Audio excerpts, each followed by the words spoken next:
আজকে রান্না করব চিংড়ি মাছ এবং কলা। এইগুলো এখন পরিষ্কার করে নেব। চিংড়ি আর কলাগুলো সব কেটে নেব। সাথে থাকুন। দিয়ে দিলাম পেঁয়াজ আর রসুন বাটা, সাথে ঝাল।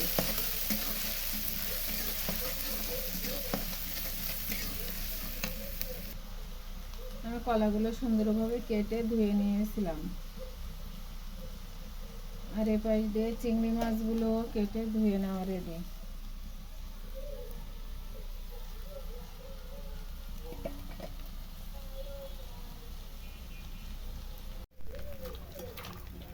এখন কলাগুলো দিয়ে দেব।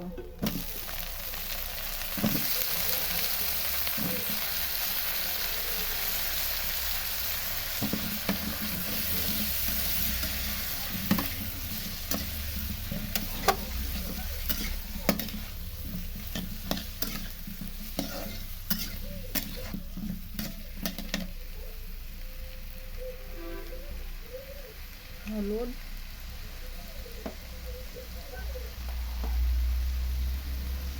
লবণ,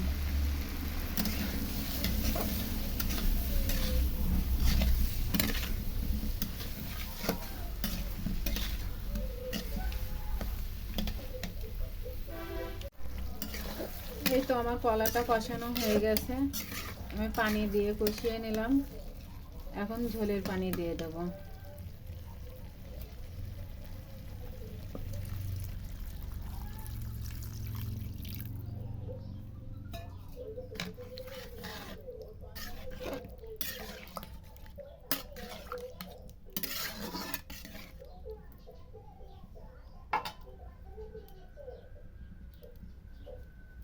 তো কলাটা রান্না করা শেষ। এখানে গরম মশলার গুঁড়া দিয়ে দিয়েছি।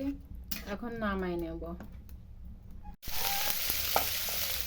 এখন চিংড়ি মাছ রান্না করবো, সেই জন্য এখানে দিয়ে দিলাম পেঁয়াজ, রসুন, আদা বাটা।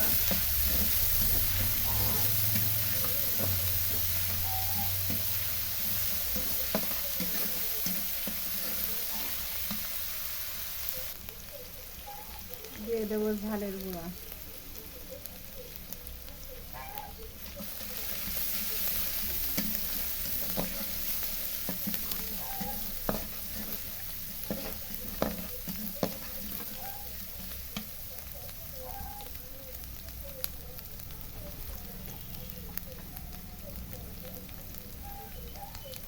দিয়ে দিলাম হলুদের গুঁড়া,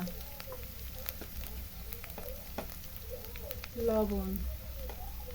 এখন সুন্দরভাবে কষায় নেব।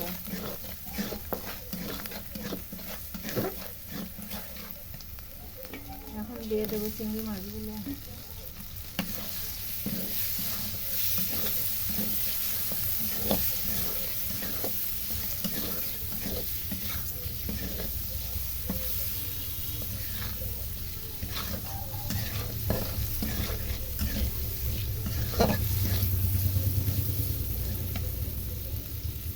দিয়ে দেবো অল্প একটু পানি।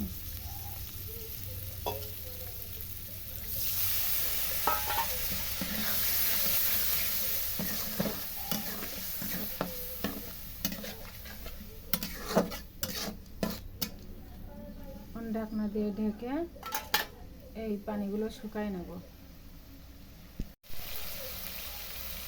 এখন দিয়ে দেব মশলা।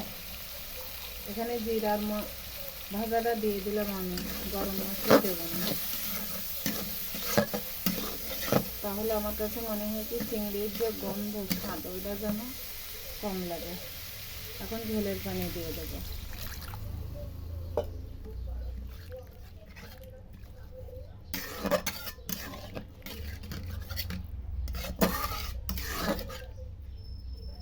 এইভাবে চিংড়ি মাছটা রান্না করব।